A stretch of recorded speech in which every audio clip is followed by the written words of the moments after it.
Welcome to Florence. Florence in the 15th century is the city of art. Artists, painters, sculptors, architects were here developing this wonderful cradle of art and learning. But you may not know that Florence also in the 15th century is the cradle of modern magic. Do you believe in magic? I am Dr. Orlando Fernandez. We are going to explore Florence. Our journey will take us through many landmarks in Florence, including the Uffizi Gallery, one of the biggest and most important galleries in the world. We will visit El Duomo, the Cathedral of Florence, and in the small hill of Careggi, the Villa Medici, the home of the Medici family, who famously ruled Florence in the 15th century. Come with us as we begin our exploration of this magical city. In the middle of the 15th century, the Eastern Roman Empire, the Byzantine Empire, is collapsing. The Turks are coming, and all the wisdom of the East is at risk. In the meantime, the Christian Church was trying to organize a council, but they don't have money to do it. So, Cosimo de' Medici offered to pay for the council. Cosimo is the father of Florence. He is the one who put Florence in the map. He organized the banking, he organized the industry, he cleaned the city, made the Arno navigable, etc. He saw the opportunity to organize the council and welcome personalities and important philosophers from the East and from the West to try to reconcile the differences between the Orthodox Church of the Byzantine Empire and the Catholic Church of the West. In there, he met an important philosopher, Gemistos Plethon, coming from the East, who introduced him to several Greek manuscripts that were not known until that time in the West. In particular, the whole collection of Platonic dialogues, the dialogues of Plato. Also, he got hold of a rare manuscript of the Hermetica, of which also only a small part was known in the West. Cosimo realized that it was not just an intellectual curiosity, it was fundamental for the healing of the world. He immediately put all his resources to organize the translation of these texts. And who is the scholar who Cosimo asked to begin the translation of these wonderful texts that were coming from the East? None other than the young Marsilio Ficino.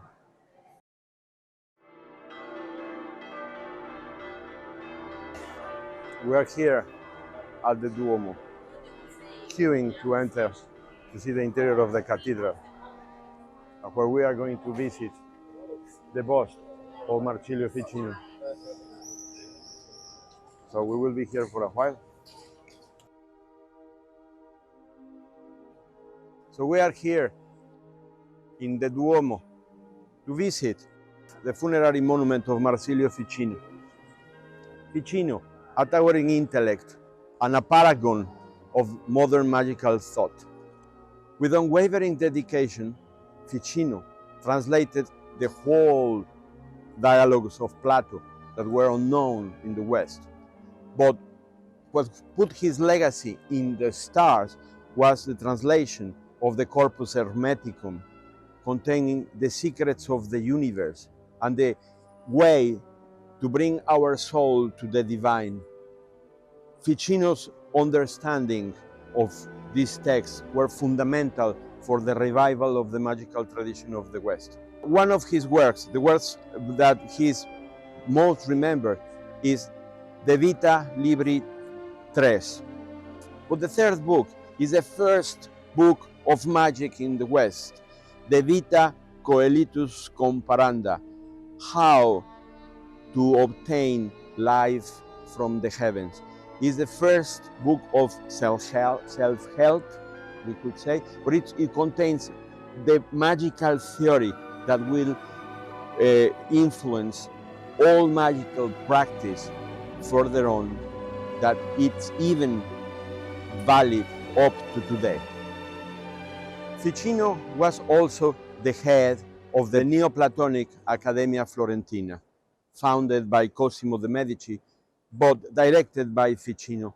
This was a gathering of intellectuals, artists, thinkers, magicians that gathered together to explore the secrets of the cosmos, to discuss how the human soul can attain the divine.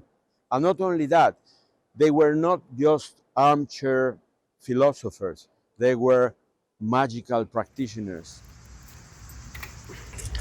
We are on our way to the Villa Medici a Carreggi, the villa of the Medici.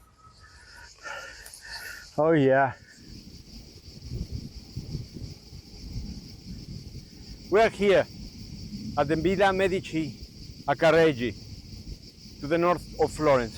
Here is where Cosimo de' Medici put Marsilio Ficino to do the translation of all those Greek great works that were coming from the east, from the collapse of the Byzantine Empire. And it is here where Marsilio Ficino lived. Unfortunately, we cannot go in because it's in renovation. So we will try to shot around, see if we can give a shot of the gardens where actual magical gathering happened. The secret entrance to the magical garden of the magical villa.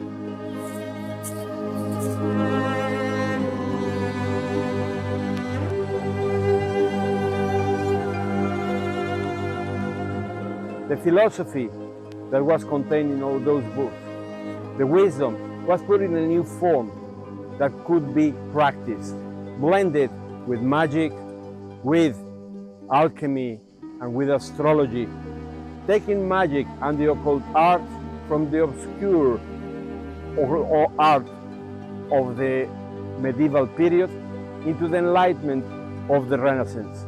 Music was played, divine music, as music was an important part of this ritual. Music as a language of the divine blended with the stars, bringing the divine influence up upon the earth. And in its magical modern form, everything started here. Here we are. Magic! One of the leading intellectuals of the Renaissance, a friend of Marsilio Ficino, and a member of the Platonic Academy, Fiorentina, was Pico della Mirandola. Pico came here to Florence and got influenced by Ficino and all the others like Angelo Poliziano, and under that influence he wrote here in Florence his celebrated 900 theses, who was an integration of all known philosophy at the time. So in his 900 theses he included not only what was known of Western philosophy, but also other philosophies like Chaldean, etc. And very importantly, he introduced into his 900 theses parts of the Jewish mystical Kabbalah. This was the actual birth of the Christian Kabbalah, the form of Kabbalah that inspires and organizes the modern magic that is practiced in our days. Meet Sandro Botticelli. Botticelli is one of the most esteemed painters of the early Renaissance. Influenced by the Neoplatonic and Hermetic philosophy of Marsilio Ficino, he painted 4 of its more celebrated paintings, the so-called Pagan Paintings: La Primavera, Pallas and the Sound Tower, The Birth of Venus, that we will see in a minute, and Marte and Venus. But these paintings are full of symbolism. They are a universe of philosophy. La Primavera is the most iconic painting of Botticelli. It's a fantastic microcosm of symbolism. At the top is Eros, or Cupid, the god of love, shooting an arrow to one of the three graces.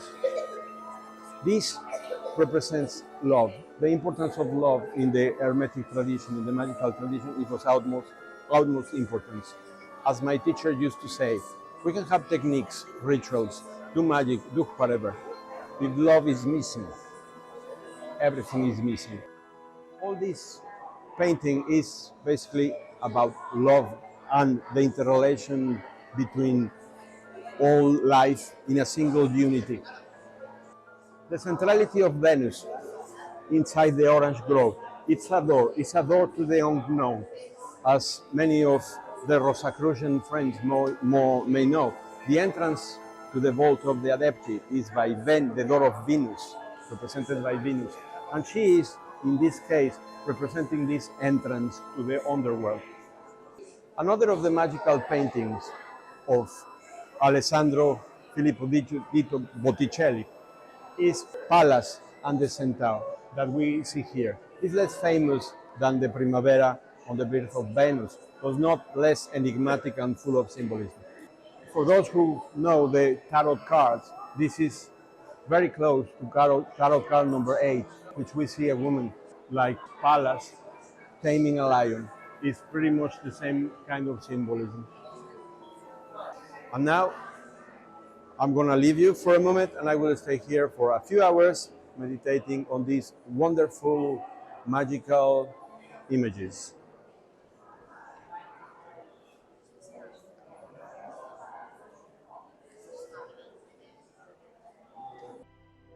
Thank you for following us. Next time you come to Florence, not only think art, think magic, because magic is all over Florence. Do you believe in magic?